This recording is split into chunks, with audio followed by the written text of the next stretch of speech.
Bon, paf, tac, tac, tac. Du coup, Stella, tu vas pouvoir commencer. Bon, aujourd'hui, c'est le vendredi 15. Il y a pas mal de gens qui sont pas là, mais c'est pas grave, le cours est enregistré. Juste, Stella, quand il y a d'autres étudiants qui rentrent dans la salle d'attente, tu pourras les accepter. Ok, ça va, pas de Ouais, il souci. faudra juste que, voilà, comme la dernière fois. Donc profitez d'avoir une relation particulière avec Stella pour bien évacuer toutes les petites questions que vous avez. Et voilà, le but d'aujourd'hui, c'était l'aspect 12. Donc, et on continuera, on fera aussi lundi le prochain cours. Ok? Juste essayez de bien participer. Mettez bien vos micros ouverts, comme ça vous pouvez avoir une interaction, que ce soit dans les deux sens. Ok? Allez, bon courage à tous. Ok, Vas-y Stella, tu peux commencer, oh, on t'entend très bien. ok, je mets la caméra, ouais, je pense que c'est bien. Ok. Donc bonjour à toutes, du coup, parce qu'on n'est que des filles. Déjà, première question, est-ce que donc vous avez des questions sur le précédent cours ou sur de la méthode pour la LAS 2 ou dites-moi si vous voulez qu'on commence par ça. Dites-moi si vous avez des petites questions. Alors, je crois que mon micro marche pas encore. Ok, bon, il y a Dan qui vient de partir, donc je sais pas, tu essayes de l'activer ou pas, s'il te plaît, Astrid, pour voir si ça fonctionne ou ça marche pas du tout. Attends, je regarde si... Je te demande d'activer ton son pour voir si ça marche. Je sais pas si... Non, ça marche pas. Ok, bon bah si tu as des questions, tu parleras dans le chat, c'est pas très grave. Et aussi on a vu avec Dan, pour ceux enfin, avec qui le micro ne fonctionne pas, je pense que si ça peut être dû à la mise à jour, parce que Zoom a fait une nouvelle mise à jour, peut-être qu'il faut que vous la fassiez sur l'ordinateur. Je pense que ça peut être dû aussi à ça. Ok, donc aujourd'hui on va voir les cours, un cours sur... on va basculer dans l'autre partie des matières à voir dans le... Attendez juste 2 petites secondes, voilà. À voir dans le programme de l'AS 2, c'est l'anatomie tête et cou. Donc cette matière, est-ce que juste vous m'entendez bien? Attends, juste. Oui, mais il y a écrit que c'est dans vos paramètres à vous. Attends, j'envoie un message à Dan pour voir s'il peut vite fait se reconnecter pour voir. Et au pire des cas, c'est pas très grave. Je lui envoie un petit vocal. Juste, Dan, il y a encore une élève qui n'arrive pas à activer son micro et elle dit que le problème vient de notre, enfin, de l'audio. Est-ce que vous pouvez vous reconnecter ou qu'on voit parce que du coup, ça marche pas. Ok, bon, on verra ça plus tard. Donc, je vous disais qu'on va basculer donc, dans les matières de l'anatomie tête et cou. Est-ce que vous voyez bien mon écran? C'est bon, tout est ok. Dites-moi si ça va ou pas. Vous le voyez ou pas? Vous voyez mon... Ouais, c'est bon, normalement, ça fonctionne. Ok, c'est bon, nickel. Donc, l'anatomie tête et cou, pour vous faire un petit point méthodo, honnêtement, pour moi, enfin, ça a été une matière assez facile. Genre, je trouve que c'est déjà plus facile que l'anatomie petit bassin. Attendez, juste, il y a Dan qui m'a répondu. Bah, si il y a certains étudiants que ça marche et d'autres pas, c'est pas une question.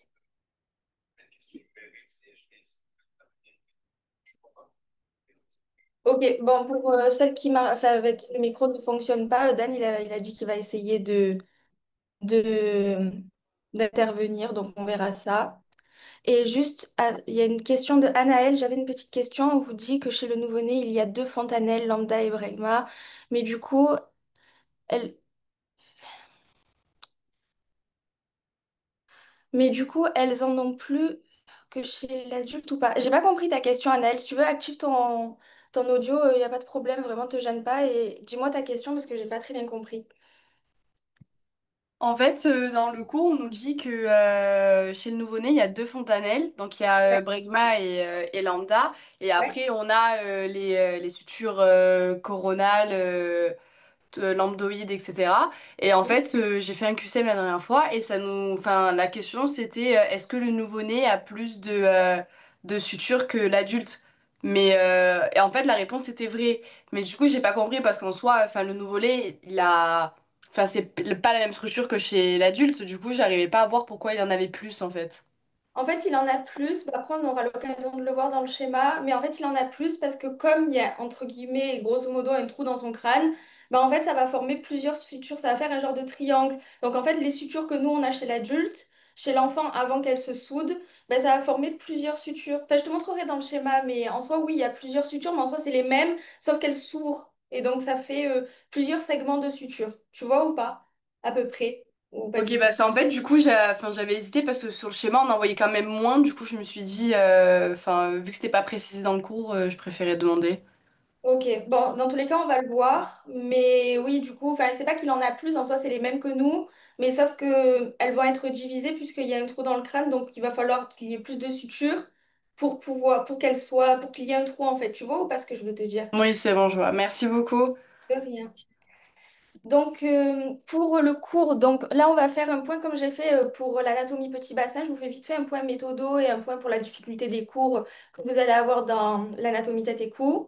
Donc, je sais pas si vous le savez, mais ce qui est inclus dans l'anatomie tête et cou aussi, c'est il y a la morpho. Bon, avec Dan, on a décidé de vous laisser tranquille pour le moment avec ça, parce que c'est quand même des cours assez denses et un peu plus compliqués que de l'anatomie classique. Mais ça, on le verra, on aura l'occasion de le voir pendant l'année, quoi, lorsque vous réviserez le concours pour mai. Donc, au niveau des cours de l'anatomie tête et cou, donc d'abord, on a l'ostéologie du crâne qu'on va voir aujourd'hui. Donc, ça pose la base du crâne, de la face. Enfin, la face, on le verra au cours prochain, donc lundi.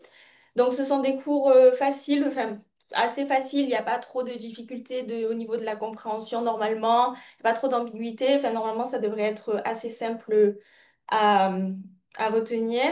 Ensuite, muscles de la tête et du cou. Honnêtement, c'est un cours très court. Genre, il fait 3 pages. Il pose les bases aussi de certains muscles de la tête, par exemple le sternoclédomastoïdien, un des muscles principaux au niveau du cou. C'est facile aussi, enfin, il est très court, vous verrez, ce sera quand vous ferez vos programmes par exemple pour réviser et tout, vous allez être contente de voir ben, muscles de la tête et du cou, genre vraiment 3 pages, trop cool quoi. Ensuite, région carotidienne, alors c'est un cours aussi fondamental parce que ben, ça parle de la carotide qui est une artère principale au niveau de la tête. Et c'est très important. En vrai, ça va aussi au niveau de la difficulté. Franchement, vraiment, pour être honnête avec vous, l'anatomie tête et cou, moi, pour moi, tous les cours, en tout cas, je les ai trouvés pas très compliqués. Ils sont pas très longs non plus. Genre vraiment, vous allez voir, ça va être cool à réviser. C'est pas comme l'anatomie petit bassin où il y a beaucoup plus de détails et des fois, il y a des cours qui sont un peu moins faciles à digérer, quoi, mais dans l'ensemble, ça va. Bon, et du coup, pour continuer, donc larynx et trachée cervicale et pharynx aussi, c'est des cours sympas. Au niveau des schémas, au niveau de l'apprentissage, ça va aussi. Au niveau de la méthode, si vous voulez, je vous donne un conseil, bon, on aura le temps d'en rediscuter ensemble. Moi, je fonctionnais par bloc de révision par rapport à ces cours-là parce qu'ils étaient assez faciles à apprendre, assez faciles à revoir. Donc, par exemple, je faisais le bloc larynx et trachée cervicale, pharynx, cavité orale, cavité nasale, ensemble. Glande salivaire aussi, il n'est pas très long, il n'est pas très compliqué, et l'oreille aussi. En fait, vraiment, j'ai pas trop de choses à vous dire, comme l'anatomie petit bassin, je sais pas si vous vous rappelez, mais je vous avais dit qu'il y avait des cours un peu plus compliqués et tout, mais là, vraiment... Dans l'ensemble, il n'y a aucune grande difficulté, donc vous le verrez quand on aura l'occasion, c'est moi qui vous fais ces cours-là, mais vous verrez, c'est assez cool. Ils sont assez sympas et ça fait plaisir de voir ça quand vous faites votre programme de révision, vous allez voir, c'est sympa.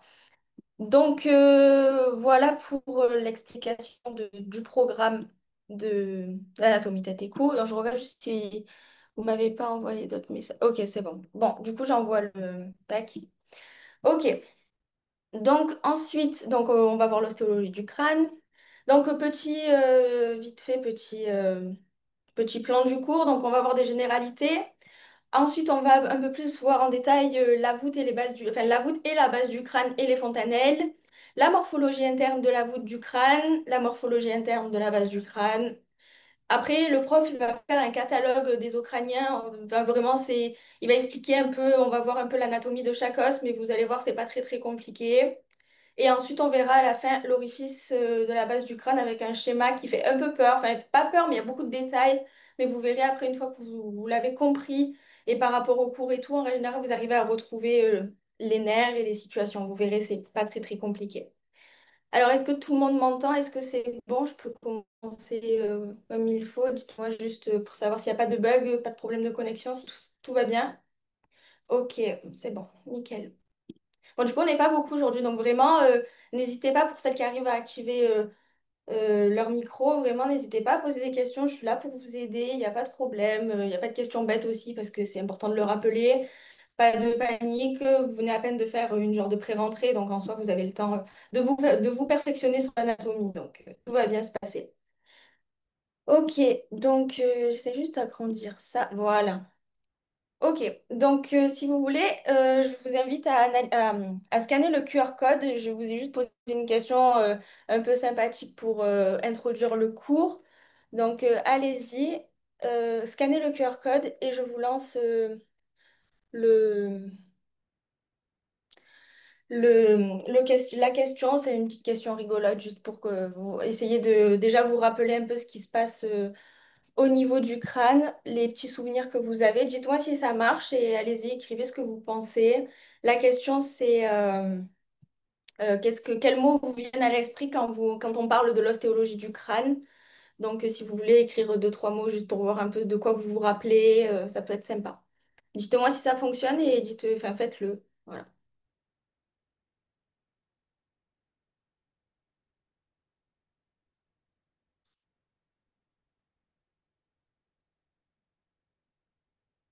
Est-ce qu'il marche ou pas le QR code? Juste, est-ce que quelqu'un peut me répondre pour voir si tout fonctionne? Ok. Bah, dites-moi, là, il n'y a écrit aucune réponse. Écrivez si vous voulez deux, trois mots. Juste, c'est juste pour le fun. Je voulais juste introduire le cours comme ça pouvait être très rigolo. Ok, oui. Donc, par exemple, quels mots vous viennent à l'esprit genre, quand vous avez les os du crâne? C'est des mots un peu élaborés pour voir un peu de quoi vous vous rappelez, parce que je pense que vous avez dû déjà le voir, ce cours, que ce soit en passe ou si vous avez fait une LAS 1. Ok, os crânien, mandibule, facial, squelette, soudé. Ok. Ok, bon, vous vous rappelez de certaines choses. Oui, voilà, il y a la mandibule, très bien. Ok, mandibule, partie. Ok, bon. Ok, ok. Bon, du coup, on va continuer. Alors, c'est bon, je passe à l'autre page. Donc, au niveau des généralités, qu'est-ce qu'il faut savoir sur l'ostéologie du crâne? Tout d'abord, quand on parle du crâne, on dit qu'il fait partie du squelette crânio-facial parce qu'on a le crâne et on a après la face. Donc, au niveau des os qui constituent ce squelette crânio-facial, on a des os fixes qui sont soudés entre eux, au niveau du crâne et au niveau de la face. Et ce qu'il faut retenir et ce qui est un peu principal, c'est qu'on n'a qu'un seul os mobile de la mandibule, pardon, on n'a qu'un seul os mobile de la face, c'est la mandibule. Donc, je sais qu'il y a beaucoup de tuteurs, ou si vous avez le TAM ou quoi, ils aiment bien faire des QCM, même les profs en vrai. Sur ça parce que c'est un peu la question un peu fondamentale. Voilà, par exemple, enfin, est-ce que la mandibule c'est le seul os mobile de la face ou alors d'autres questions, est-ce que d'autres os sont mobiles? Ben non, il faut dire vraiment c'est la mandibule parce que je pense que même vous le voyez quand je parle ou même si vous parlez, tous les os ne bougent pas, c'est que la mandibule. Et donc c'est important ça de le retenir, ancrez-le vous dans la tête. Bon, je pense que ça va aller, c'est pas très compliqué. Mais voilà. Ensuite, on a aussi un autre os qui va faire partie du squelette crânio-facial, c'est l'os hyoïde. Donc, il a une certaine particularité, c'est qu'il ne va s'articuler avec aucun autre os et il va se situer au niveau de C4, donc la quatrième vertèbre cervicale. Et ça, c'est très important aussi parce que cet os hyoïde, si vous voulez, vous allez le voir dans beaucoup de cours au niveau de l'anatomie tête et cou. C'est un peu un os fondamental puisque ça va servir de repère au niveau de la trachée cervicale, au niveau du larynx, au niveau aussi du pharynx. Et aussi, on va pouvoir voir à travers cet os, vous le verrez dans les prochains cours si on a l'occasion de le faire ensemble, c'est qu'il y a beaucoup d'insertions musculaires qui vont venir donc s'insérer sur cet os hyoïde. Et ce sont des muscles aussi fondamentaux au niveau du plancher oral. Enfin bref, ça on aura l'occasion de le voir plus tard. Mais c'est un os fondamental et très très important au niveau de l'anatomie. Après, je vous le montrerai, ce sera un peu fun, je vous montrerai sur le site Anatomy Learning, au moins on pourra le voir de façon 3D, au moins ça vous permettra de bien le visualiser. Donc ensuite, ce qu'il faut savoir aussi, c'est donc, il faut pas confondre bien entendu le crâne et la face. Donc le crâne, c'est vraiment toute cette partie-là, la face, c'est cette partie-là. Donc la face, elle va être composée de 14 os, situés donc sous le tiers inférieur de la base du crâne. Donc le tiers inférieur de la base du crâne, on le verra plus tard, mais donc on a le crâne, on a la voûte. Et si on coupe le crâne comme ça, on a une base en dessous. Et en fait, donc ça va vraiment venir se mettre au niveau du tiers inférieur. Donc de cette base du crâne. Donc, il y a donc par le biais de ces 14 os de la face, 13 os de la mâchoire supérieure. Bon, ça, dans tous les cas, on pourra y revenir en détail lundi. Je vous l'expliquerai mieux parce que ça, là, c'est pas l'objet de notre cours. Et donc, on a un seul os de la mâchoire inférieure, c'est donc bien la mandibule et seul os mobile de la face aussi. Donc, au niveau du crâne, donc là, retenez bien, ouvrez grand vos oreilles. Le crâne, donc, il est constitué de 8 os. Et donc, il y a 4 os médians et impairs. Donc, impair, il n'y en a qu'un seul. Donc, et médian, donc, il se situe au milieu du crâne, au milieu du crâne. Donc, on va avoir l'os frontal qui va être médian. Et donc, il est tout seul, et il n'a pas de coéquipier, on va dire. On va avoir aussi l'os ethmoïde, l'os sphénoïde et l'os occipital. Donc ceux-là, ce sont les 4 os médians et impairs de la face. Et ensuite, on aura 2 os pairs et symétriques. Donc ça veut dire qu'ils ont un copain de part et d'autre du crâne. En gros, il va y avoir donc l'os pariétal et l'os temporal ici. Voilà, retenez bien ça parce qu'ils aiment bien faire des pièges des fois, impair, médian, pair, symétrique, enfin bref, tout ça, essayez de bien le retenir. Donc quand c'est symétrique, c'est donc c'est que c'est pair et donc il y en a deux. Et médian et impair, donc ils sont au milieu, donc vous vous doutez bien qu'il n'y en a qu'un seul. Voilà. Donc ensuite, donc là ici, on a un schéma du prof, donc vous avez dû voir dans le cours. Donc je l'ai schématisé, je l'ai légendé, pardon. Donc ici, on a le crâne, on a donc bien l'os frontal, on a l'os pariétal ici, l'os nasal, le sphénoïde, le temporal derrière, l'os zygomatique, c'est le truc que vous pouvez le palper, et c'est ici, vous voyez, ça fait un peu, comment je pourrais vous dire ça? Vous sentez une bosse, en soi, c'est ça. Le maxillaire ici et la mandibule, donc seul os mobile de la face. Désolée, je vous le répète 100 fois, mais au moins vous le retenez bien. Donc voilà, là il y a le petit récap de ce que je vous ai dit. Et au niveau donc de la face, on a donc un crâne de vue de profil. Et là on va voir donc l'os pariétal, donc qui est un os pair, puisqu'il a son copain de l'autre côté. L'os frontal, l'os impair, donc il n'y en a qu'un seul. Le sphénoïde ici, le temporal. Le méa acoustique externe, donc grosso modo, c'est l'oreille. L'occipital aussi, os impair du crâne. Il n'y en a qu'un seul. Le processus mastoïde qui est un volumineux os qu'on peut palper. Attendez, je vais essayer de vous montrer. Essayez de le faire aussi, vous, de votre côté. En fait, il se situe derrière l'oreille. En fait, vous sentez là, ici, il y a une grosse résistance. En fait, c'est le muscle sternoclédomastoïdien qui va venir se fixer ici. Mais ça, on le verra avec les muscles de la tête et du cou. Mais en gros, voilà, si vous appuyez un peu, vous allez voir une grosse bosse, on va dire, ben ça c'est le processus mastoïde. Et c'est important de retenir sa situation anatomique qui se situe en arrière du méa acoustique externe, donc en gros en arrière de l'oreille. Retenez bien ça aussi, si vous avez bien posé des questions dessus. Voilà, donc après, ben voilà, encore la mandibule, le maxillaire zygomatique avec sa petite arcade là.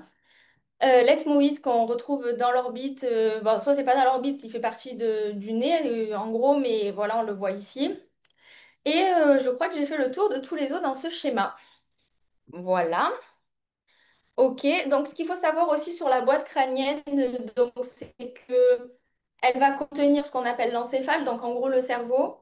C'est vraiment, comment je pourrais dire ça, elle a vraiment pour rôle de protéger le cerveau. Vous imaginez bien, on a les os et juste en dessous on a le cerveau, donc vous savez très bien que si il vient avoir une commotion ou quoi, ou qu'on vient, je sais pas, avoir quelque chose dans la tête, enfin on va dire que c'est un lieu qui est susceptible de graves accidents aussi, donc il faut faire, on va dire, très attention. Et vous, en tant que futur médecin, il est important aussi de le savoir. Bon, vous le savez, c'est logique, mais c'est bien de le relever. Les profs, ils le disent aussi dans le cours. Donc, il va contenir donc l'encéphale, les méninges, qui sont donc des trois membranes qui vont entourer donc l'encéphale, le cerveau. Donc on a la dure mère, l'arachnoïde et la pimère. Bon ça, je vous le dis vite fait comme ça à titre d'indication, mais normalement je crois que dans le programme vous le voyez pas. Vous l'avez sans doute vu en, en passe ou en LAS. Donc sur ça, ouais, j'ai rien oublié. Et bien entendu aussi, il y a des vaisseaux. Il y a des vaisseaux donc pour alimenter et vasculariser le cerveau. Ensuite, donc ici, on va basculer, on va voir. Donc le prof, c'est les profs qui ont mis ces schémas-là dans le cours. Donc on voit un crâne. Et en fait, c'est à titre pour vous montrer les différentes faces du crâne. Attendez, je vérifie s'il n'y a pas quelqu'un qui s'est rajouté dans le que je dois accepter ou pas au cas où. Non, c'est bon. Ok. Donc on a les différentes faces du crâne. Donc ici, on a la face antérieure. Donc, on peut voir donc les deux volumineuses orbites avec deux orifices chacun, donc un orifice et un deuxième orifice. Donc, ça s'appelle la fissure orbitaire supérieure, appelée autrement fosse. Qu'on verra aussi plus tard, c'est important de retenir ce terme, la fissure orbitaire supérieure. Elle a un rôle assez important. Donc, déjà, elle permet la communication entre l'orbite et la cavité crânienne et la fissure orbitaire inférieure. En dessous, on va voir donc la cavité nasale. Alors, juste je fais une petite pause là-dessus. C'est bien la cavité nasale, c'est pas les cavités nasales. On a tendance souvent à se tromper et en QCM, ils adorent vous piéger là-dessus. Enfin, en tout cas, les tuteurs, je sais pas si les médecins s'amuseront à faire ça, mais je préfère vous le dire, on sait jamais, ça peut toujours arriver. Donc, la cavité nasale qui va être divisée en deux fosses nasales. Donc, c'est la cavité divisée en deux fosses nasales et qui est divisé par un septum sagittal médian. Et on dit souvent que la cloison, elle est déviée. Enfin, on n'a jamais un nez réellement droit à la perfection, donc c'est important aussi ça de le relever. Donc au niveau des faces du crâne, donc on va avoir donc la face antérieure, la face supérieure, donc c'est quand on verra les fontanelles, les faces latérales. Ici, là, on voit la face latérale droite. Après, donc de l'autre côté, il y aura la gauche. La face inférieure, elle se retrouve ici, là. Et la face postérieure, c'est comme si, imaginez-vous, vous avez un crâne dans la main, ben, de derrière, quoi. Donc, c'est faces, important de les retenir aussi. Donc, en gros, il y en a une, deux, trois, quatre, cinq, six faces. Donc, ça peut être sujet à être posé en QCM. Donc, six faces du crâne, antérieure, supérieure, latérale, donc il y en a deux, inférieure et postérieure. Mais c'est de la logique et pas besoin en soi de l'apprendre par cœur, juste vous imaginez un crâne et vous essayez de le mettre dans toutes les positions possibles et vous allez retrouver, enfin, vous allez revenir sur vos pattes qu'il y a donc bien six crânes. Six crânes, pardon, six faces, on va y arriver. Et ensuite, donc dans la face inférieure, donc on va voir un orifice. Donc c'est le plus volumineux du crâne. Ça s'appelle le foramen magnum. Ah, juste deux petites secondes. On me dit qu'il y a quelqu'un dans la salle d'attente. Admettre. Ok. Tac, tac, tac. Ok. Donc, il y a l'orifice. Donc, c'est un orifice très important parce qu'il va permettre de faire communiquer la moelle épinière. Il y a la colonne vertébrale et il y a aussi les artères qui vont passer par ce foramen et les veines pour venir alimenter le cerveau. Donc voilà, le passage de la moelle spinale, la moelle épinière, c'est pareil. Ok.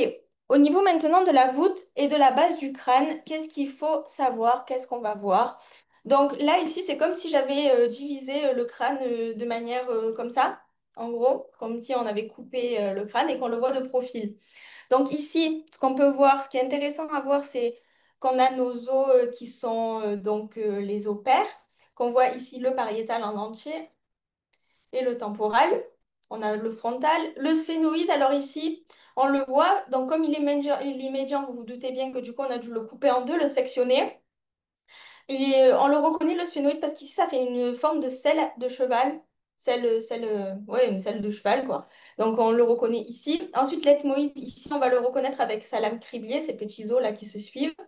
Et on a l'occipital ici qui a aussi été sectionné parce que c'est un os impair, donc, et comme il est médian, donc on le coupe. Donc ici aussi, ce qu'on peut voir à travers ce schéma, c'est qu'on a la partie exocrânienne, donc la partie externe du crâne, et la partie endocrânienne.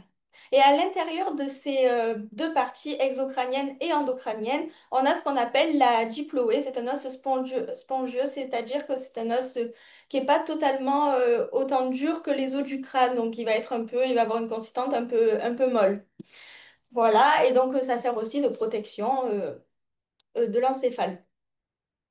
Donc ensuite, il y a deux phrases qui vont être très importantes à retenir, qui ont été énoncées dans le cours. Retenez-le bien, c'est important, c'est du par cœur et il faut le savoir. Donc, tous les os du crâne appartiennent à la voûte du crâne, donc c'est la calvaria, donc c'est ce que je vous expliquais tout à l'heure, c'est le crâne en lui-même, et à la base du crâne. À la base, c'est si on sectionne comme ça, bon, on va le voir juste après, mais donc il y a la base. Et donc, ce qui est important donc, à retenir, c'est que donc, ils appartiennent tous à la voûte et à la base, sauf donc l'ethmoïde, qui va appartenir qu'à la base du crâne, et le pariétal, qui lui appartient qu'à la voûte du crâne. Voilà, c'est juste du par cœur, apprenez-le. Après, si on peut. Enfin, il n'y a pas, enfin, il y a pas grand-chose à comprendre en soi, il faut le connaître. Et ensuite, tous les os sont creusés de cavités, sauf le pariétal et l'occipital. Ok. Est-ce que vous avez des questions sur ces parties que je viens de faire ou ça va, on peut continuer? Dites-moi. N'hésitez pas à parler au micro, c'est toujours plus cool si vous pouvez. Dites-moi si tout va bien.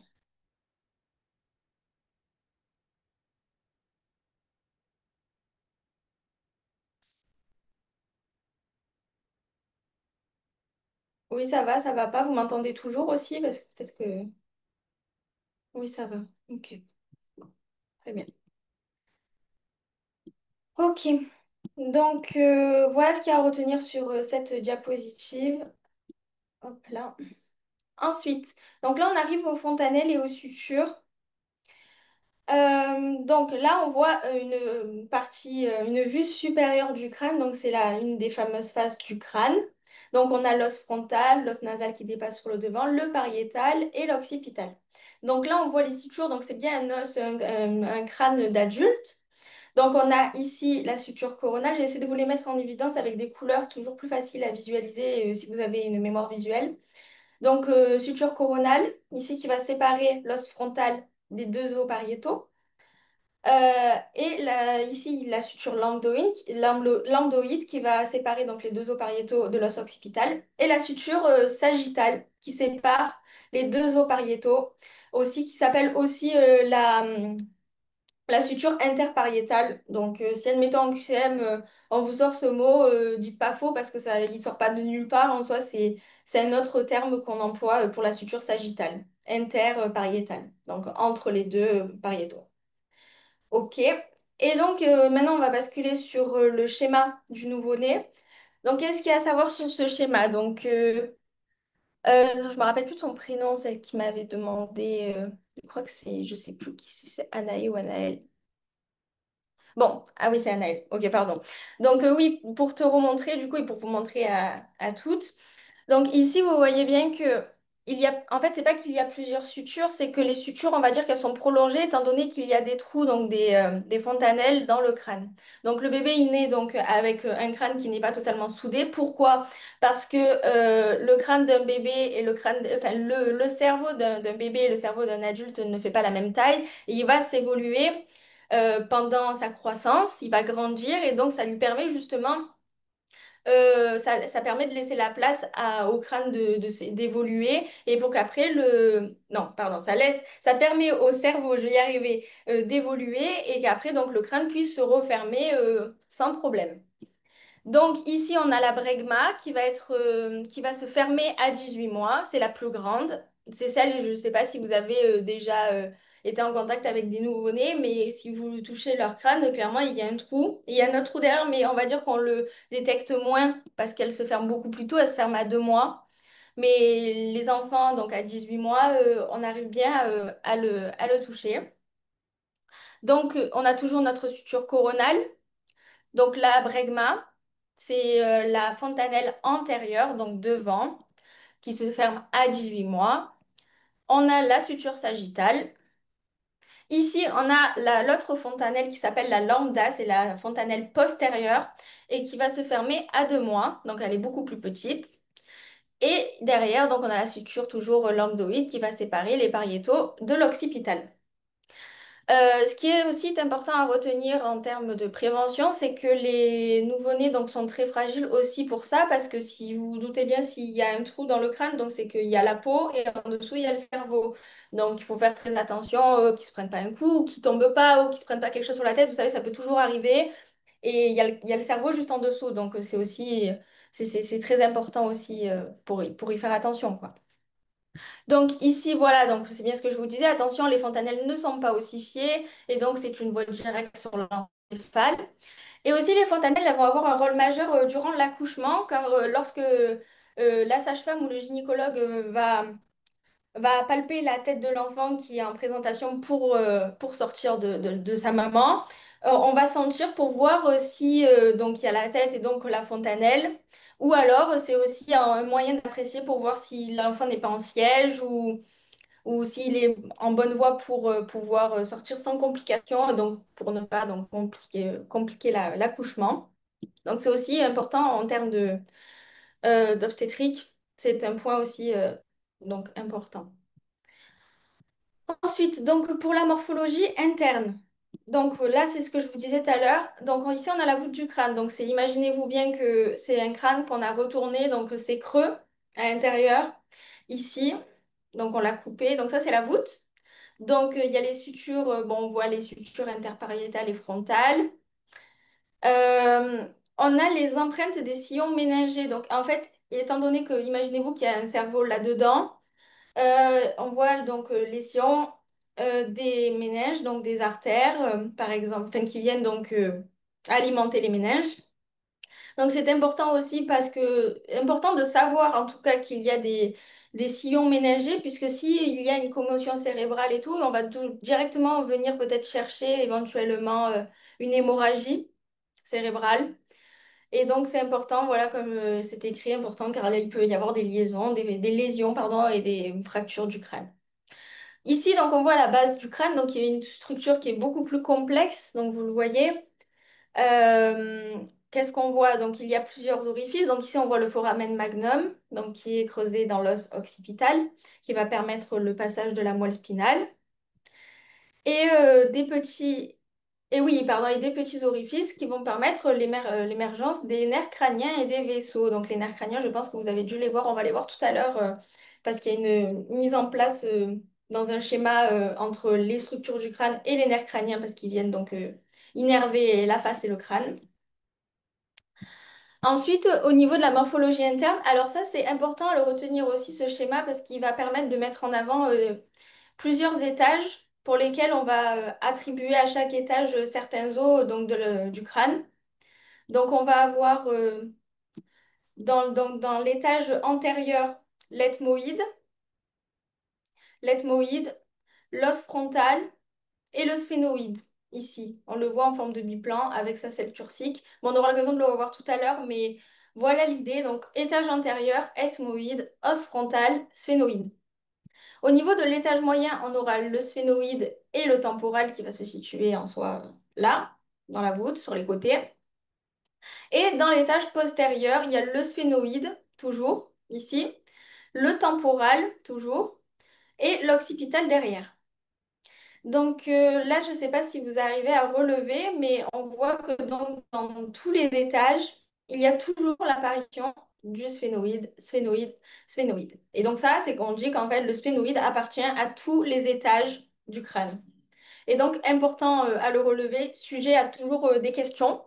D'ailleurs, je crois que ça a été l'issue d'une de mes premières questions que j'ai eues, ou alors dans l'annale de l'année d'avant de la LAS. Donc, ça s'est demandé souvent au concours. Donc, le sphénoïde appartient à tous les étages du crâne.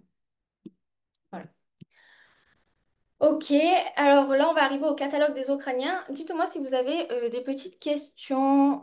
Merci, je comprends mieux. Ok. Ok, ça va. Dites-moi si vous avez des petites questions sur cette partie-là ou si on peut enchaîner avec d'autres, avec les os crâniens. Moi, j'avais une petite question. Ouais, dis-moi. À un moment donné, on dit que l'ethmoïde, il est formé de quatre parties. Ça, on va y venir après, mais dis-moi, vas-y, Ok. pose-moi la question. Parce qu'il y a du coup, il y a la lame criblée et il y a les deux labyrinthes. Ouais. Mais en gros, ce que j'ai pas compris, c'est qu'on nous dit que c'est la portion la plus haute, la lame criblée. Mais en fait, c'est la plus haute à partir de l'étage moyen ou c'est la plus haute enfin, de la voûte. C'est dans quelle partie? Attends, 2 secondes, j'y vais. La partie la plus haute, ok, lame criblée, la partie la plus haute. Non, c'est la partie la plus haute de l'os, Ok, direct. Là, on parle, là, ce que tu parles, c'est dans le catalogue des os crâniens. Donc, il y a la partie ethmoïde. Et là, en fait, vraiment, c'est la description de l'os en lui-même. Donc, c'est la partie la plus haute de l'os. Bon, on va le voir là. Je crois qu'en plus, c'est le premier schéma. Non, c'est le deuxième. On va le voir, mais en soi, non, du coup, c'est la partie la plus haute de l'os. T'as ok, compris? ok, ça marche, merci. Ouais, avec plaisir. Et les autres, ça va, pas de questions. Attendez, je regarde, j'arrive pas à gérer les deux, c'est la galère. Bon. Ok, bon, ça va alors, nickel. Merci d'avoir répondu. Ok. Ok, donc on continue. Donc là, on va voir plusieurs os de crânien, donc frontal, ethmoïde, phénoïde, occipital, pariétal et temporal. Donc ceux qui constituent le crâne. Donc au niveau de l'os frontal, en soi, il n'y a pas, je dirais pas grand-chose à retenir. Donc on a la partie, la face, on va dire la partie antérieure, pardon, et la moitié du crâne. On voit donc bien l'os frontal ici. Donc le cours nous dit qu'il y a deux segments. Donc il y a un segment vertical qui va être représenté par l'écaille qui se situe ici, qui va être en avant et qui va être convexe.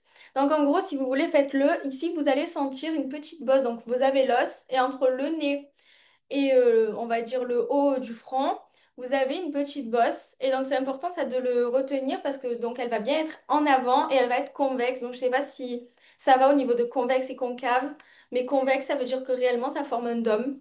Et concave, bon là c'est pas le cas, mais si vous voulez ça forme un creux, quoi, une cave. Donc ici convexe et en avant, retenez-le bien, c'est important de le retenir. Et donc ensuite on va voir la portion, donc le segment horizontal.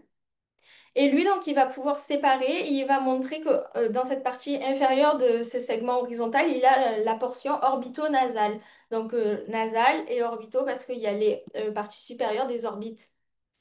Ensuite, qu'est-ce qu'on voit? Donc, on a le bord supra-orbitaire. Donc, bon, c'est dit dans le mot, quoi. Supra au-dessus, orbitaire, donc de l'orbite. Les arcades, donc les arcades sourcilières que vous sentez ici. Voilà, si vous... des arcades, quoi. Ensuite aussi ce qui est dit, donc il y a la suture métopique pardon, c'est juste la suture qui va relier, on va dire, qui va faire un point relais au niveau après de l'os nasal.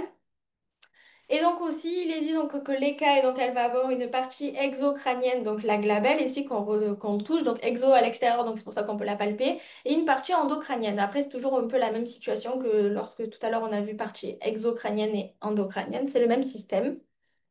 Et ici, dans ce schéma, en fait, c'est juste pour représenter qu'il y a réellement une petite bosse qui représente bien la glabelle et donc qui est bien en avant et concave. Pardon, et convexe. Voilà. Moi aussi, je me trompe, ça va pas aller. Voilà, convexe, pardon. Voilà, et donc on rappelle encore une fois que l'os frontal, c'est bien un os impair et symétrique. Tout ce qui est impair, symétrique, pair et tout ça, retenez-le bien ça, parce que aussi c'est important, c'est un peu la base quoi, du cours et des os, pour bien savoir les situer et bien savoir lesquels sont en double et lesquels sont tout seuls. Après, c'est de la logique, hein, en vrai, ça devrait aller. Donc là, on bascule aussi maintenant sur l'os ethmoïde. Donc, qu'est-ce qu'il faut savoir sur l'os ethmoïde? Toujours petit rappel, os impair et symétrique. Et il est médian aussi, donc au milieu de la face. Donc, il fait partie de la partie antérieure du crâne. Donc, partie antérieure, juste pour vous rappeler, c'est juste ici. Partie antérieure du crâne, on retrouve bien l'ethmoïde. Important aussi de retenir ce schéma, retenez-le bien, il est très important. Ok.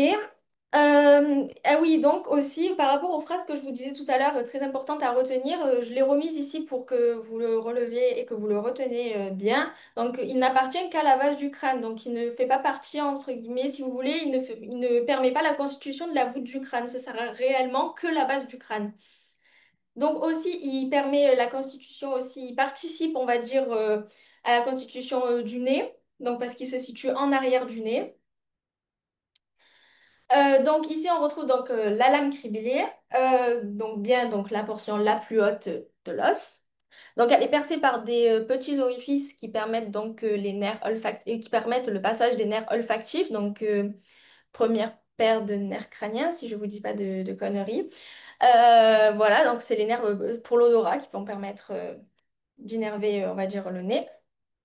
Et donc, elle va fermer, et ça va former le toit de la cavité nasale. Bon, ça, enfin, vous aurez l'occasion de le revoir quand on fera le cours sur ben, tout simplement la cavité nasale. On a un cours carrément que sur ça. Mais donc, vous retenez que ça forme le toit de la cavité nasale. Parce que là, honnêtement, vous n'arrivez pas forcément à le visualiser. Moi-même, là, si j'avais pas vu les autres cours, honnêtement, j'aurais pas pu le visualiser, mais vous le verrez plus tard. Ensuite, on a donc le labyrinthe ici. Donc, ce sont il se situe sur les faces latérales de l'os. Il va participer à la constitution de l'orbite.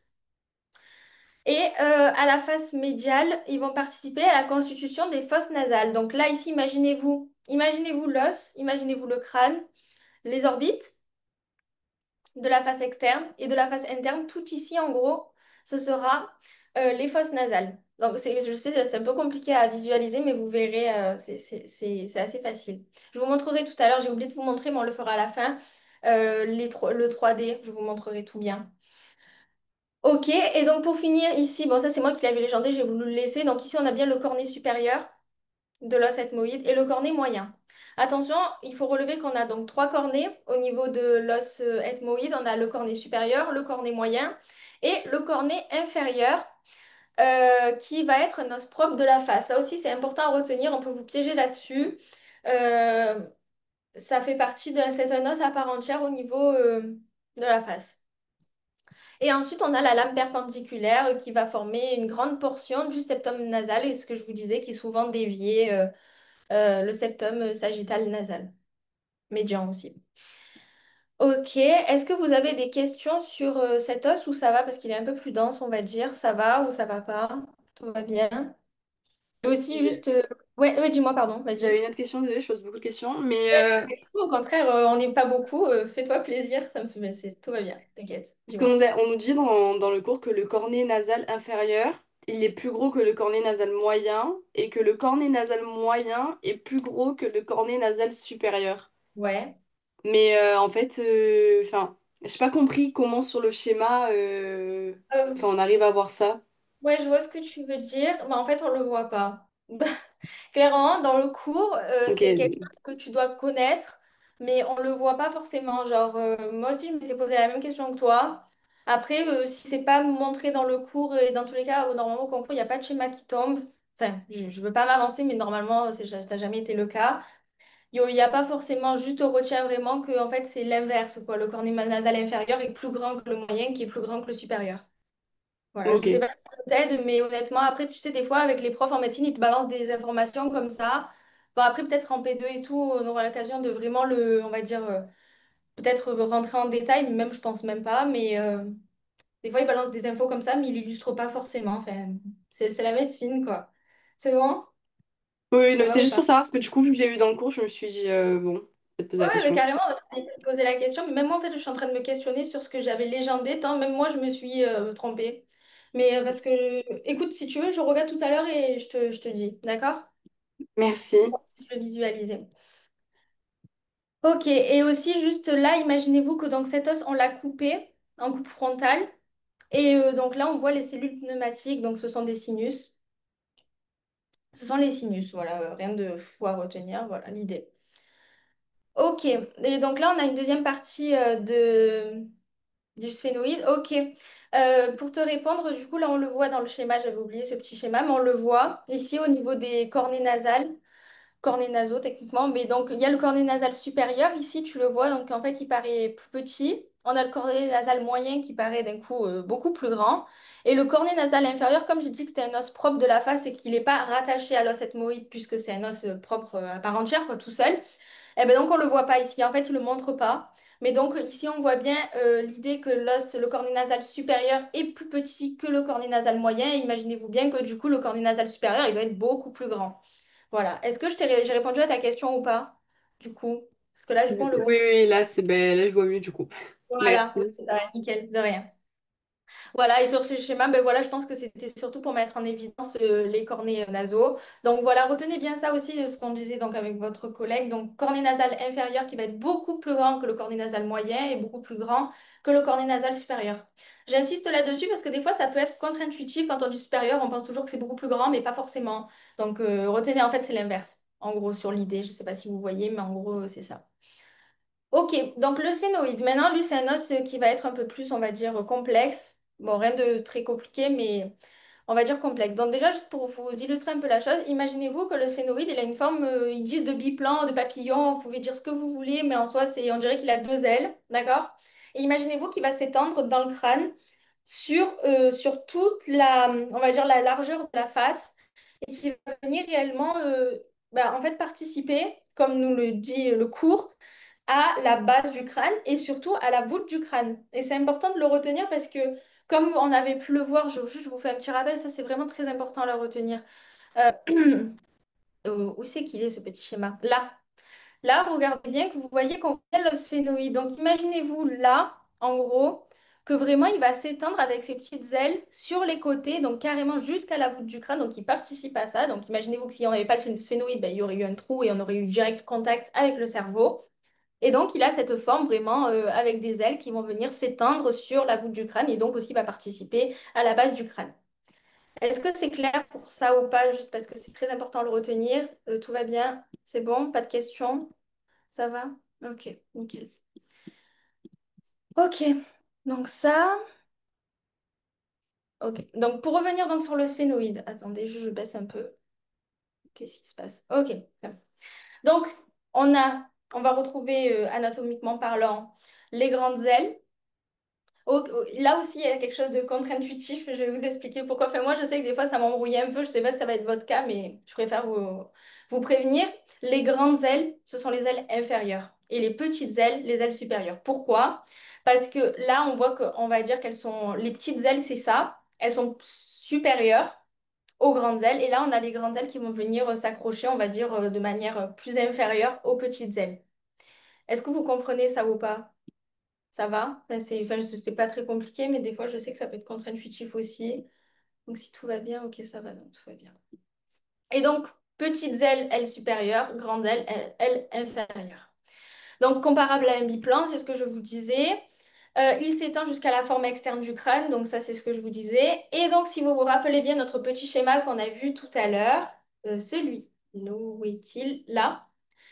On relève bien toujours qu'il appartient à tous les étages du crâne. Antérieur, moyen, postérieur. Antérieur, moyen, postérieur. OK? Important aussi ça à le retenir. C'est, comme je vous ai dit, ça peut tomber très régulièrement et c'est très important de le connaître. Enfin, c'est un des os, on va dire, fondamental du crâne. Donc, en termes d'anatomie, donc ici, on va retrouver la fosse. Si vous vous souvenez bien, la fosse, c'est quoi? C'est la fissure orbitaire supérieure, ce que je vous disais tout à l'heure.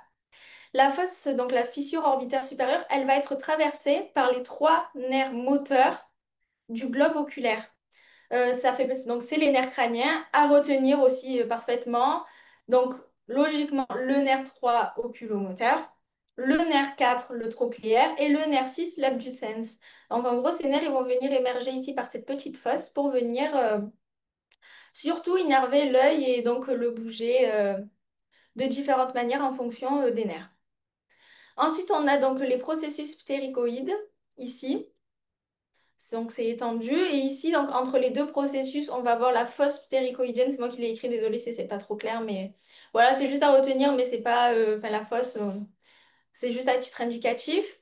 Ensuite, ici, on va voir les sinus, ici en noir. Donc, ce sont des sinus qui vont permettre donc, le passage de l'air. Et je crois que c'est tout pour ce schéma. On va passer dans le schéma de la vue postérieure de l'os. Voilà. Ici, qu'est-ce qu'il faut savoir? Donc, on a le jugum sphénoïdal ici. Donc, ici, on retrouve bien les petites ailes qui sont les ailes supérieures, les grandes ailes qui sont les ailes inférieures. Ces grandes ailes, donc, comme vous le voyez, comme elles s'étendent, vous vous doutez bien que c'est cette partie-là qui va venir, on va dire, qui participe à la voûte du crâne, donc le petit os que je vous ai montré tout à l'heure.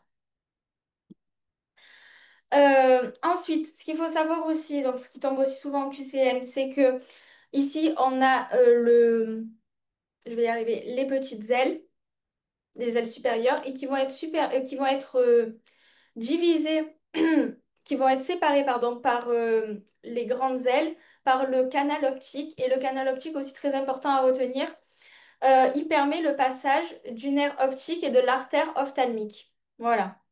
Ici, c'est important aussi à retenir. Donc, canal optique, bon après c'est dit dans les mots, mais retenez-les bien, nerf optique et artère ophtalmique. Donc, on a les grandes ailes qui vont être perforées par des foramènes. Donc, il y a le foramen rond, foramen ovale et foramen épineux parce qu'il se retrouve dans la petite épine en bas. Donc, antérieur et postérieur. OK? Donc, retenez bien aussi l'ordre de ces trois foramens aussi, c'est important. Foramen rond antérieur, ovale au milieu et foramen épineux postérieur. Voilà.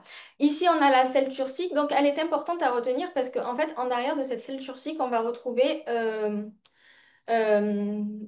elle va contenir la glande hypophyse. Donc, vous savez, la glande hormonale qui dirige les hormones. C'est une glande du cerveau, quoi. Important à le retenir, glande hypophyse. Donc, celle turcique en arrière, glande hypophyse. La lame quadrilatère ici. Bon, après, c'est juste des termes anatomiques. Voilà, il n'y a pas forcément d'explication à avoir. Et les sillons chiasmatiques ici. Donc, il y a le chiasma optique qui vont faire émerger donc les nerfs optiques. Donc, ici, vous le voyez très bien. Donc, c'est un peu le lien entre les deux. Le chiasma optique ici. Pour cet os, voilà ce qu'il y a à retenir. Donc c'est un os assez important parce qu'il va avoir l'émergence donc des nerfs ici, les foramens et la fosse donc ici, la fosse ici. Pardon, le canal optique il est ici. Je me suis juste égarée tout à l'heure. Ici c'est les canaux optiques donc ici où vont émerger nerfs optiques et artères ophtalmiques et la fosse ici qui va donc faire émerger les trois nerfs oculomoteurs. Voilà.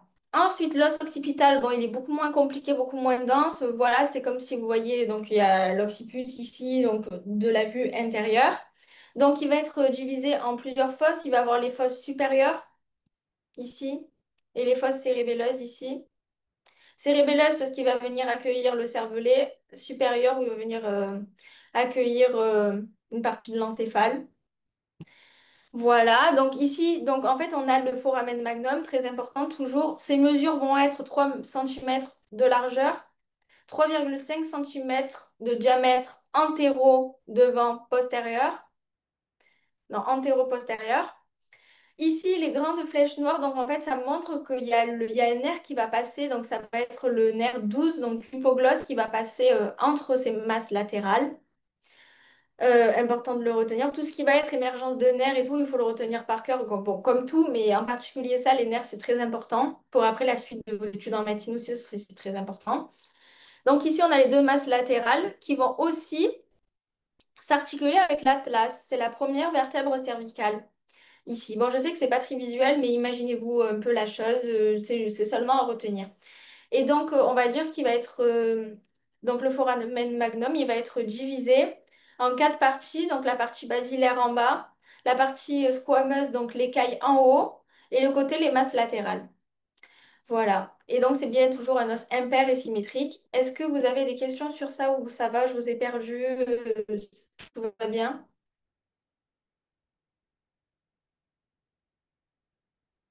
Dites-moi, ça va ou ça va pas? Vous m'entendez toujours aussi? Non, c'est bon. Ok.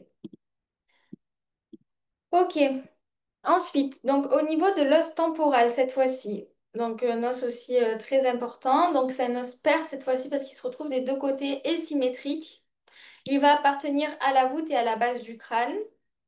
Donc, il va être constitué de l'écaille en haut, la partie tympanique ici. Donc, c'est le méa acoustique externe. Et la portion tympanique, en fait, ça a une forme de demi-cercle, demi-arc de cercle, enfin, un arc de cercle plutôt, ici.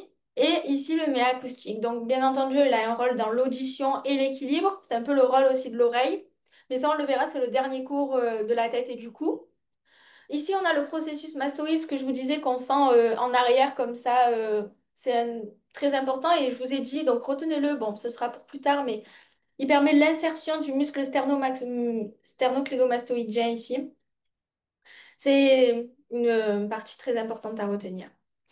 Donc, il est bien en arrière du méa acoustique. Je le répète parce que vous verrez dans la vidéo, le professeur Pirot, il se trompe. Mais bon, c'est pas très grave, mais genre, ça arrive des fois des petites erreurs. Donc, c'est bien en arrière et pas en avant. Ici, donc, il y a le processus styloïde, voilà. Et ici, donc, la partie pétreuse, donc, c'est le rocher de l'os temporal. Ici, on a la cavité glénoïde, qui est la fosse mandibulaire, et en fait, ça va permettre l'articulation avec le col de la mandibule, le temporomandibulaire, donc l'articulation ATM.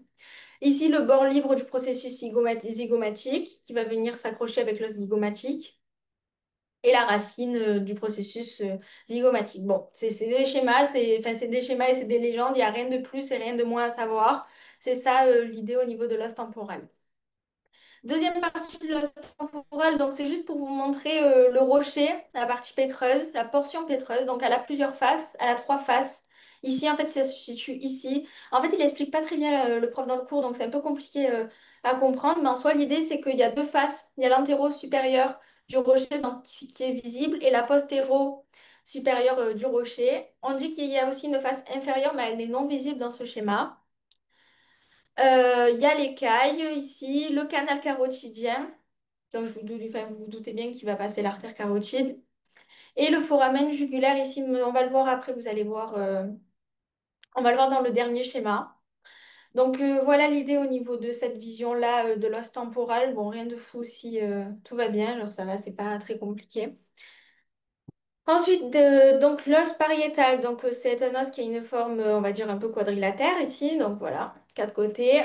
C'est un os pair du crâne, parce qu'il se situe des deux côtés. Rappelez-vous les phrases que je vous ai dit au début à connaître par cœur, il va appartenir qu'à la voûte du crâne, donc à la calvaria. Donc il va constituer que la voûte du crâne et non pas la base du crâne. Il a une forme de quadrilatère, donc il y a toujours deux faces endocrâniennes et exocrâniennes. La face endocrânienne, donc elle va contenir les traces des vaisseaux ménagers. Donc c'est ce qu'on voyait aussi tout à l'heure dans ce schéma-là. Je vous le remonte juste pour vous faire un petit rappel. Ici, voilà, imaginez-vous, il y a le pariétal ici. Donc il y a les, comme on l'a vu pour toute la voûte du crâne, bah, ici il y a toujours pareil, des sillons ménagers, traces des artères, etc. Voili voilou, ok, donc attendez, je remonte. Désolée, je bouge un peu dans tous les sens, mais je préfère travailler comme ça avec le cours. Ok. Ok, et donc ici on est sur les faces latérales, donc les faces externes de l'os pariétal, la face exocrânienne, et on va voir l'insertion de certains muscles, des insertions musculaires, des petits muscles qui viennent s'accrocher à la voûte du crâne. Et enfin, le dernier schéma, donc on va y passer un petit peu de temps. Donc ce schéma, donc on retrouve les trois étages antérieurs. Donc le nerf donc pardon, oui. Et donc dans ces trois étages, on va retrouver les différents nerfs du crâne, les différents nerfs, donc les 12 paires de nerfs crâniens. Et donc, on va retrouver, en fait, on va pouvoir associer, si vous voulez, tous les nerfs avec toutes les parties des os qu'on vient de voir à l'instant. Et c'est important de reconnaître donc leur situation pour pouvoir le visualiser. Et une fois que vous le connaissez, apprenez-le par cœur, retenez-le, ancrez-le vous dans la tête. C'est important à retenir. Donc ici, on retrouve la lame criblée. Donc les tout petits points là, c'est la lame criblée de l'os ethmoïde, donc parce qu'il appartient à l'étage antérieur. Et ce sont donc l'émergence des nerfs olfactifs. Donc vous vous en souvenez, imaginez-vous le schéma de tout à l'heure, on voyait les petits points, mais voilà, c'est l'émergence des nerfs olfactifs. Ensuite, ici, donc on retrouve les ailes du sphénoïde et ici le chiasma optique avec les... attendez, je retrouve le mot pour pas vous induire en erreur. Voilà, le canal optique ici, le canal optique, et donc qui va permettre l'émergence du nerf optique et de l'artère ophtalmique. Ça appartient à l'étage moyen. Et ensuite, donc, on a l'émergence, donc on a toujours la fosse orbitaire supérieure avec l'émergence des trois nerfs oculomoteurs. On les répète, c'est le nerf 3 oculomoteur, le nerf 4 trochléaire et le nerf 6 abducens. Retenez-le par cœur. Voilà, 3, 4 et 6. Pardon, 6, j'ai dit 5, je crois, c'est 6, excusez-moi. Et ensuite, donc, on a ici le canal carotidien, donc, où va venir émerger l'artère carotide interne. Donc, ça s'appelle le foramen déchiré ici. Ensuite, ici, on va avoir donc le petit trou, c'est le méa acoustique interne parce qu'on le voit de manière interne, mais imaginez-vous que de l'autre côté, il y a le méa acoustique externe. Et ici, on va avoir donc l'émergence du nerf facial le nerf 7, et le nerf vestibulo-cochléaire. Donc, vous l'entendez dans le mot, ce sont des termes qui appartiennent à l'oreille, le vestibule et la cochlée. On le verra ça plus tard aussi, c'est le dernier cours. Voilà. Ensuite, on a la veine jugulaire interne, donc qui va venir émerger par le foramen, enfin qui va descendre cette fois-ci, parce que du coup, elle fait le retour veineux, donc elle redescend vers le cœur. L'artère, les artères, elles montent, elles. Donc la veine jugulaire interne qui va venir, qui va faire émerger les nerfs, le foramen jugulaire, pardon, qui va faire émerger les nerfs 9, 10 et 11. Donc le glossopharyngien, nerf 11, nerf vague le 10 et nerf 11, le spinal. Donc ça appartient à l'étage postérieur. Et ensuite, il va avoir ici le foramen magnum avec la moelle allongée qui va passer dans ce foramen et les artères vertébrales. Et bien entendu, si vous vous rappelez bien, ici, on avait des petites flèches quand on a vu l'os occipital où il va venir passer donc le nerf 12, l'hypoglosse. Donc, ce qu'il y a à retenir ici, c'est par rapport à l'émergence des nerfs ou bien des artères et des veines, lesquelles appartiennent à quel étage. Donc, vous voyez le code couleur. C'est facile visuellement à l'apprendre. Après, faut l'entretenir pour pas que ça parte. Est-ce que vous avez des questions sur ce cours ou enfin sur ce cours, sur cette partie du cours ou ça va? Dites-moi, qu'on puisse finir, que je vous montre deux, trois trucs.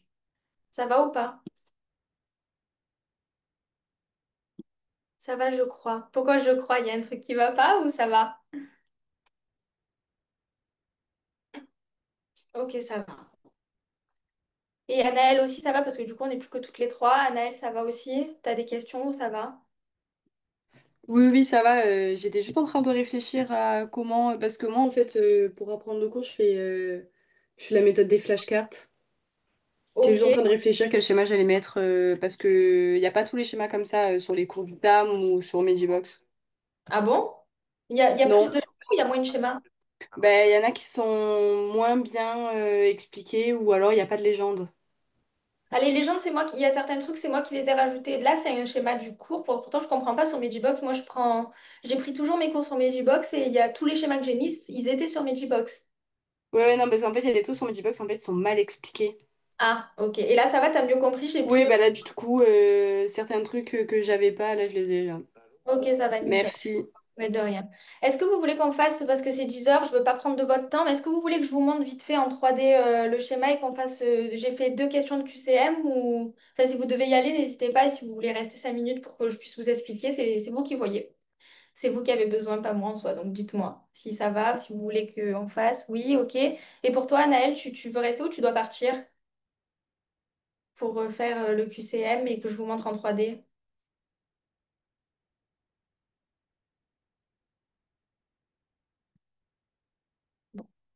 Bon, du coup, je vous montre et si quelqu'un doit partir, vous me dites.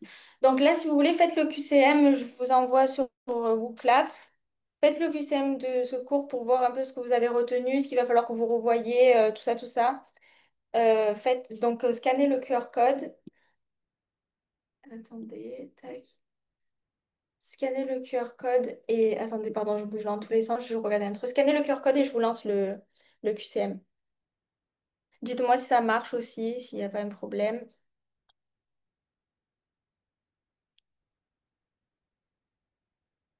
Est-ce que c'est bon, vous arrivez à faire le QCM? Bon, je vous laisse faire, je verrai après si j'ai des résultats.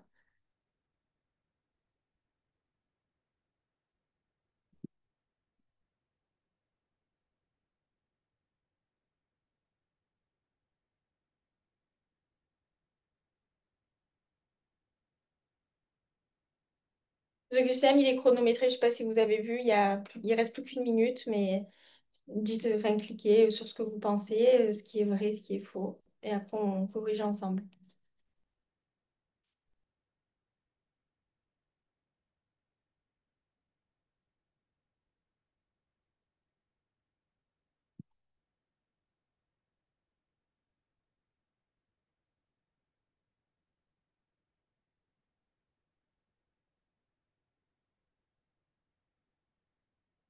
Ok. Ok. Alors attendez, j'ai pas réussi à voir. Oh putain.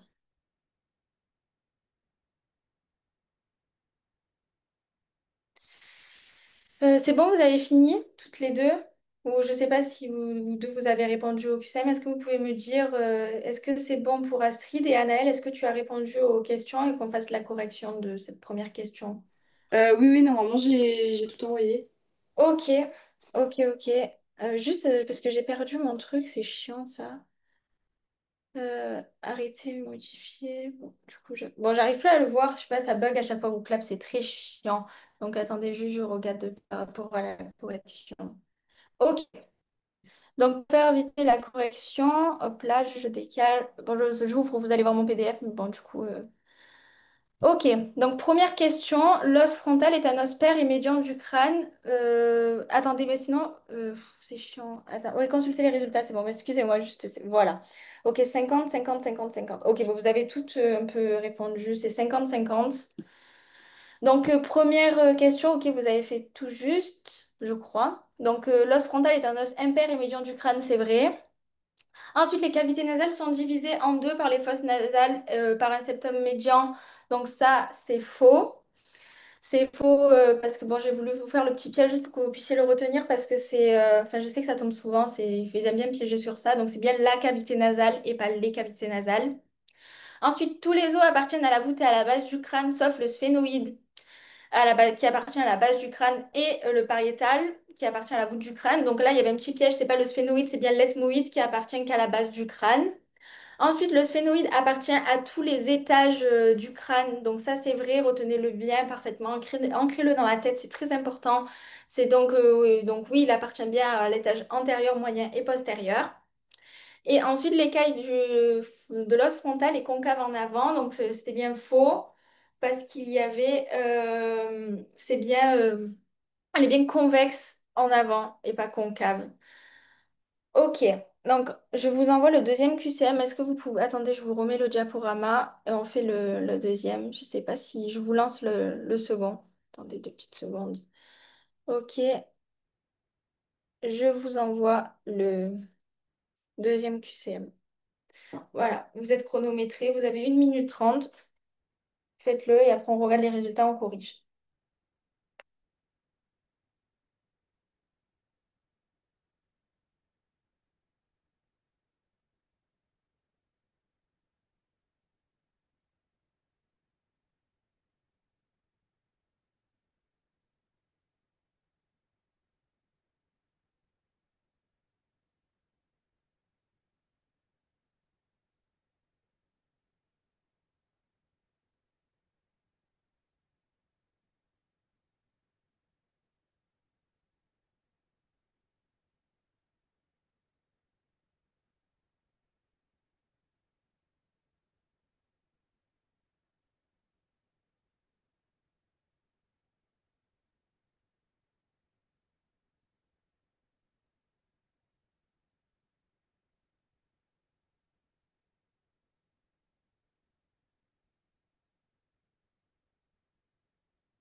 Ok, donc c'est bon, j'ai eu la correction.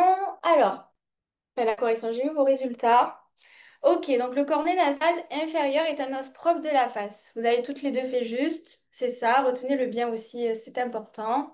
Ensuite, les ailes supérieures sont les grandes ailes du sphénoïde. Bon, du coup, il y en a une qui est... ouais, il y en a une qui je sais pas qui c'est, qui a fait faux. Bon, c'est pas grave, après, moi aussi, je confondais beaucoup, si ça peut vous rassurer. C'est les ailes supérieures, ce sont les petites ailes du sphénoïde et pas les grandes ailes. Je sais, des fois, c'est contre-intuitif. Donc ça, celle-là, elle était faux, la deuxième question. Ensuite, la fissure orbitaire supérieure permet le passage des trois nerfs oculomoteurs de la face. Tout le monde a fait juste. Est-ce que vous voulez bien me rappeler pour voir... mais t'inquiète, c'est pas grave, Astrid, si tu as fait n'importe quoi, c'est pas très grave, t'inquiète. Je viens de voir dans le chat, t'inquiète pas, on a tous... Enfin, vous n'êtes pas encore en soi rentré dans le concours, quoi. Vous avez le temps de vous perfectionner, d'apprendre les cours. Là, c'est encore un peu les vacances. Pas de problème. Donc, si vous voulez bien me dire, ou écrivez-le dans le chat toutes les deux, si vous vous rappelez les trois nerfs oculomoteurs, au moins un ou deux, pour qu'on puisse faire un petit rappel, faire marcher la mémoire à court terme. Je peux. Oui, tu peux, juste Astrid, si tu veux aussi l'écrire dans le chat. Est-ce que Anaëlle, tu peux aussi l'écrire dans le chat et après vous l'envoyez comme ça, ça laisse aussi à Astrid le temps de... Parce que comme elle n'arrive pas à activer son micro, ça te dérange pas. Oui, j'écris. Super, merci. Et Astrid aussi, fais-le. Enfin, si tu veux, bien sûr, hein, genre si tu veux au moins rappeler, c'est pas grave si vous les avez pas tous ou quoi, rappeler les trois nerfs oculomoteurs, comme ça, hein, ça vous le rappelle, quoi.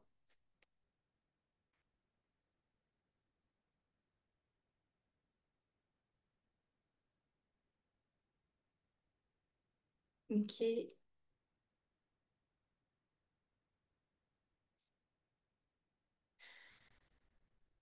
Vous me dites quand c'est bon, si vous en avez mis quelques-uns ou si après vous me dites quand c'est bon, comme ça on corrige aussi ça.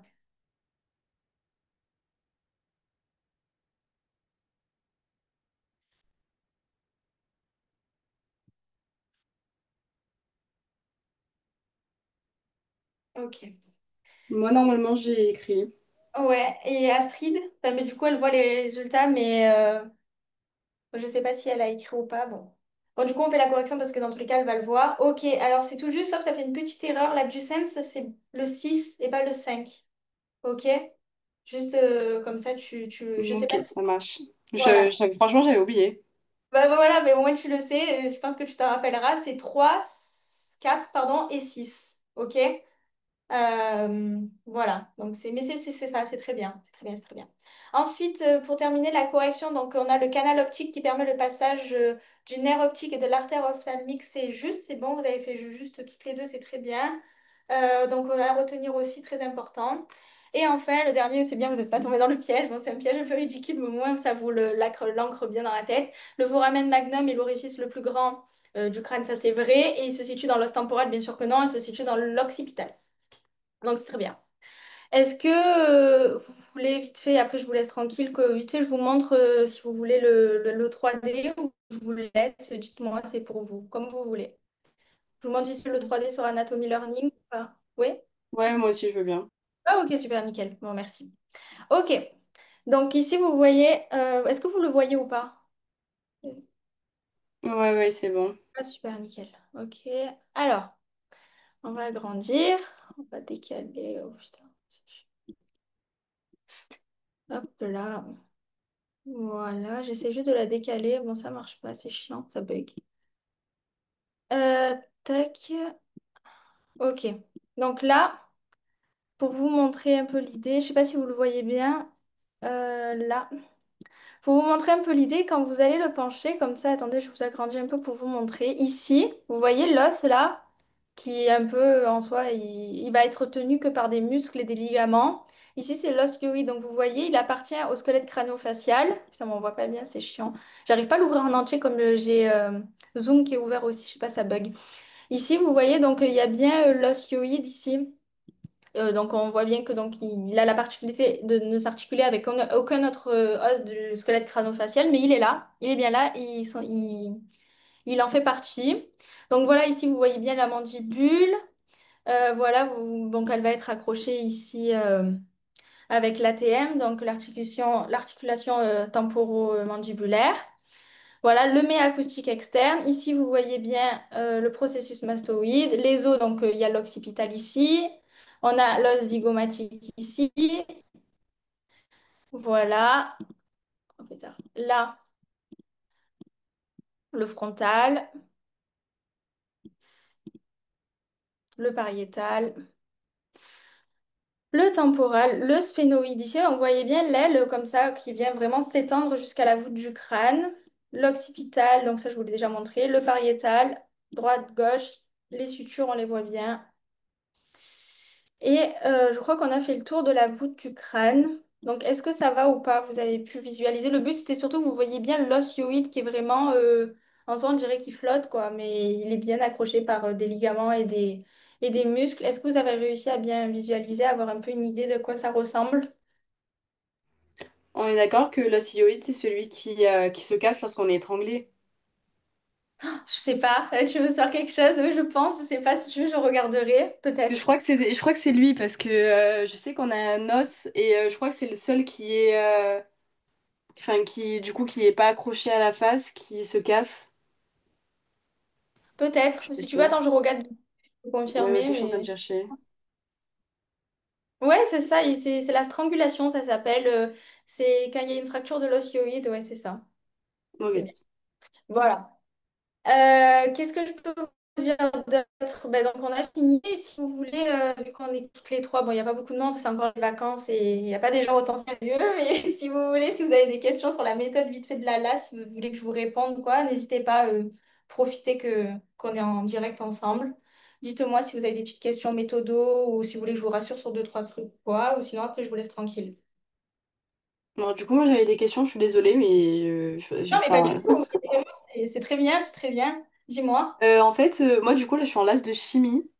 Ok. Donc, pour moi, le premier semestre, il va être très long parce que nous, les examens, c'est en janvier.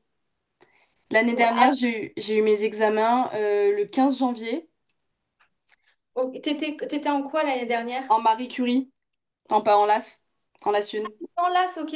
Ok. Donc, D'accord. du coup, en fait, j'ai fini les examens super tard comparé aux autres. Donc, moi, j'ai commencé médecine qu'en février. Ok. Après, rassure-toi, cette année, étant donné qu'il y a eu une nouvelle réforme au niveau des facs, on a tous fini tard les examens, quasiment. Par exemple, moi, j'étais en psycho, on a fini le 23 janvier. Donc, rassure-toi, on a tous fini assez tard. Et si c'est ta question, enfin, ça pose pas de problème pour réviser le concours, c'est ça que tu voulais savoir? Ben, en fait, c'est que du coup, l'année dernière, j'ai commencé vachement tard comparé aux autres. Et en fait, je sais que quand je suis arrivée, il y en a qui avaient déjà commencé tous les cours. Oui, oui, oui, non, mais carrément, il y en a, même ils commencent même, ça dépend la spécialité, la licence qu'ils ont, il y en a même qui commencent au premier semestre, enfin bref. Après, honnêtement, pour ça, vraiment, ne te focus pas sur les autres. Genre, c'est pas parce qu'ils commencent plus tôt qu'ils vont être meilleurs que toi, ça veut rien dire du tout, même peut-être qu'ils commencent plus tôt, mais Oui, ils travaillent, tu vois, ça veut vraiment tout et rien dire. Et un conseil que je peux te donner, c'est vraiment te pose pas de questions sur les autres parce que vraiment se comparer, genre, bon, après je sais que c'est systématique en concours de médecine, mais ça fout la pression et n'y pense pas. Tu fais comme tu peux, dans tous les cas, tu peux pas faire autrement, c'est ta fac qui fait comme ça, donc pas de stress à avoir sur ça et tu auras largement le temps de voir aussi le programme fin janvier, début février, de le commencer. Moi aussi j'ai commencé à ce moment-là et tout s'est bien passé. Ok? ok. Parce que en fait, ce que je voulais faire, après, je sais pas si c'est possible, mais je voulais réviser, durant le premier semestre, au moins 2 ou 3 cours par semaine. Après, je sais pas, honnêtement, je sais pas ce que ça. Je sais que c'est compliqué un peu. C'est compliqué ou pas la LAS chimie ou pas? Enfin, ça. Ben, l'année dernière, honnêtement, bon, je travaillais beaucoup, Ouais. mais j'avais quand même le temps de sortir, je suis pas non plus restée, à rien faire, et j'ai quand même été dans ma licence, en tout cas, j'étais classée 12e. Oh, c'est bien. Mais du coup, bah, bon, au second semestre, j'ai pas validé un bloc parce qu'en fait, second semestre, j'ai vraiment ouvert aucun cahier de chimie. Et en Ok. fait, quand je suis arrivée aux examens, j'ai fait, ouais, j'aurais peut-être dû ouvrir quand même. Ok. Et du coup, j'ai eu un bloc à 8. Ah mince, et du coup, ça n'a pas validé. Non, du coup. Bon, Il a- après, c'est comme si j'avais pas présenté le concours, du coup, mais. Ah, Ok, ok, bon, ça c'est bien. Après, moi, ce que je te conseille, bon, après, même si tu as eu, je sais pas, après, ça dépend, mais moi, ce que je te conseille vraiment, c'est de te focus au maximum sur ta licence au premier semestre, parce que ça détermine, enfin, déjà, c'est 60%, donc ça va déterminer un peu ta place aussi en médecine. Bon, il y a le concours qui vient rattraper derrière ça, il n'y a pas de problème. Mais honnêtement, concentre-toi au maximum sur ta licence. Après, essaye de faire à tâtons. Au début, tu commences avec ta licence, tu te concentres à fond dessus. Si tu te rends compte que tu as des facilités, que ça se passe bien, tu peux carrément commencer à lire, au moins feuilleter les cours, certains cours. Commence par ceux qui te plaisent. Par exemple, va pas te casser la tête avec de la morpho ou quoi, qui vont te prendre la tête, c'est pas forcément utile pour un peu faire marcher ta mémoire, ça oui, il n'y a pas de problème, tu peux très bien le faire si tu te sens à l'aise. Après, ça, c'est à chacun de voir sa méthode de travail, son niveau à la licence, mais tu peux carrément le faire. Mais après, Parce te mettre que. en question Oui, sur les autres par rapport à ceux qui commencent avant, ceux qui commencent après. Il y a tellement de facteurs qui rentrent en compte dans la LAS que tout peut être mis en jeu, tout peut être, enfin, tout peut jouer ta place en médecine, tu vois. Et ça dépend ouais, aussi des autres. Comme je t'ai dit, c'est pas parce que tu vas avoir des copines ou juste des gens que tu connais qui vont commencer à réviser 2 mois avant toi qu'ils vont forcément être mieux classés ou peut-être que l'idée qu'ils aient commencé avant ou quoi, peut-être que ça va aussi jouer sur leur licence. Tu vois, il y a trop de facteurs qui rentrent en jeu. Fais ouais, comme tu c'est sûr. Et fais comme tu le sens, mais vraiment pas de panique sur ça. T'inquiète pas. Ouais, parce que ouais, ça me stresse un peu ça. T'inquiète, mais vraiment, ça va bien se passer. Et t'as une autre question? Non, en soi, pas spécialement, mais enfin, tu travaillais comment toi l'année dernière? Comment je travaille déjà? Mon premier semestre, j'ai vraiment bossé que la psycho. Que la psycho. Après, ça a été une année assez compliquée. Ils ont... Enfin, moi, en tout cas, en psycho, je sais, mais je sais que ça a été aussi le cas en droit. Ça a été des années hyper compliquées parce qu'ils ont changé la réforme. Donc, il y avait la réforme des blocs qui est réellement rentrée en compte. Donc, c'était un peu plus compliqué. Ils ont aussi corsé aussi un peu les examens. Par exemple, moi, les modalités qu'il y avait l'année d'avant, quand j'y étais pas encore, elles étaient beaucoup plus, pour moi, simples que celles que j'ai eues mon année à moi au niveau des modalités d'évaluation de la psycho, enfin de ma licence. Donc après, voilà, et après, donc ça a été un peu compliqué au niveau là, mais après, c'est quoi que tu veux savoir? C'est comment je m'organisais ou c'est quoi? Ouais, un peu. Ok. Bah moi, je t'ai dit, bah, du coup, premier semestre, vraiment, je bossais à mort la psycho. Bon, après, j'ai toujours essayé de garder quand même un côté de vie sociale parce que je trouve, enfin, pour moi, en tout cas, c'est important. Donc, si je voulais sortir et que j'estimais que j'avais bien travaillé, je le faisais au mérite, j'y allais, tu vois, je sortais. Mais après, si, admettons, j'estimais que j'avais pas été productive ou quoi et qu'on me proposait quelque chose ou quoi, ben, je ne sortais pas. Donc, au niveau de ça, j'ai essayé de me récompenser quand je le voulais et aussi me laisser aussi du temps pour moi, parce que c'est hyper important. Faut pas devenir des zombies, faut pas se tuer la santé, genre plus manger ou genre sauter des repas. Tu vois, ça c'est à oublier, genre c'est à proscrire à mort parce que c'est contre-productif. Et ensuite, au niveau de l'organisation, ben, je t'ai dit premier semestre à fond psycho. Bon, je travaillais régulièrement tous les jours. Il n'y a pas un jour où je travaillais pas. À part si vraiment j'avais quelque chose de prévu à faire, hyper important et tout, mais c'était rare. Et second semestre, médecine, ben aussi, je me faisais des emplois du temps assez conséquents sur toute la semaine. J'étais allée jusqu'au samedi.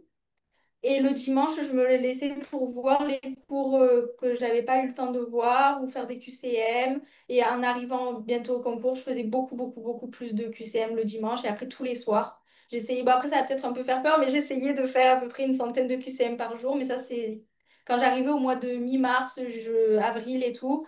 Et voilà. Après, au niveau des matières médecine, bon, après ça, on aura l'occasion d'en rediscuter parce qu'après, je fais aussi tuteur coach. Donc, si vous avez besoin, ou si vous voulez m'avoir en tant que tutrice, il n'y a pas de problème.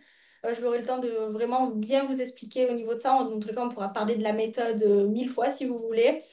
Mais voilà un peu comment je m'organisais. Et bon, après, j'ai beaucoup travaillé. Mais l'année est passée très vite. Honnêtement, je ne l'ai pas vu passer. C'était. Enfin, je ne saurais pas vous expliquer, mais c'est passé trop vite. Mais voilà quoi. En fait, je sais pas si j'ai répondu un peu à ta question, mais on aura le temps vraiment de se poser pour bien que je t'explique ma méthode et tout, parce que c'est un peu long. Mais du coup, voilà un peu l'idée. Ok, merci. De rien. Et Astrid, je sais pas si oui, tu es toujours là. Est-ce que tu as une question ou quoi, ou même par rapport au cours, ou même toi, Anaëlle, si tu as une question par rapport au cours qu'on vient d'avoir ou quoi, dites-moi. Juste et après, je vous laisse tranquille. Si tout va bien, je vous laisse. Non, c'est bon. Ok. Et toi, Anaëlle aussi, c'est bon, tout va bien? Oui, c'est bon, là, je fais la méthode des J pour les cours, donc du coup, Ok, fais gaffe à la méthode DJ que tu tombes pas, on va dire, dans le déroulement qu'après tu te retrouves dans un jour où genre t'as genre 20 cours à voir, genre tu vois, essayer de vraiment bien la faire. Euh, ouais, je me suis organisée s'il y a des fois où j'avais 6 cours dans la journée, alors ok, bah après si tu veux, ce que je te propose, si tu as fait sur un tableur ou si tu l'as fait à la main ou je sais pas comment tu t'y prends, si tu veux me l'envoyer pour que je te dise un peu ce que j'en pense. Et par rapport ouais, au je veux bien. programme aussi, bah oui, carrément, Et je me suis calée sur le programme en fait pour faire ce que moi, en fait, je travaille encore, là, je suis serveuse. Ouais, ok. Et du coup, je t'entends plus. Enfin, je vais pas beaucoup travailler, quoi, donc du coup, je me suis organisée pour rattraper tous les cours. D'accord, ok. Après, te charge pas trop mentalement maintenant parce que tu vas avoir une année quand même longue et conséquente. Donc, non plus, enfin, c'est important de commencer à avoir les cours, mais te surcharge pas à mort non plus. Garde encore un peu on va dire, pense encore un petit peu à te reposer, même si tu te commences petit à te remettre dans le bain. Voilà, ok, c'est important. Ok. Prépare toi, le cerveau. Et si tu veux, ben, tu m'envoies un message sur WhatsApp si tu veux me montrer. Par exemple, si tu as fait des associations de cours que je trouve peut-être que c'est pas judicieux ou quoi, je te dis, je te donne mon avis, ok? Si tu as Ok, besoin. ben merci beaucoup. De rien, avec plaisir. Et Astrid aussi, pareil, si tu as besoin de quoi que ce soit, ben, tu m'as déjà envoyé, mais tu m'envoies des messages et tout, n'hésite pas. Ok? Bon, du coup, je vais vous laisser. Je vous envoie le diaporama dans la journée. Et voilà. Ok? Et on se voit Merci beaucoup. de rien. On se voit lundi de 10h à 11h pour l'ostéologie de la face. Et après, c'est bon. Voilà, voilà. Bon, passez un bon week-end et à lundi. Ciao, ciao. Merci, bon week-end. De rien, merci toi aussi.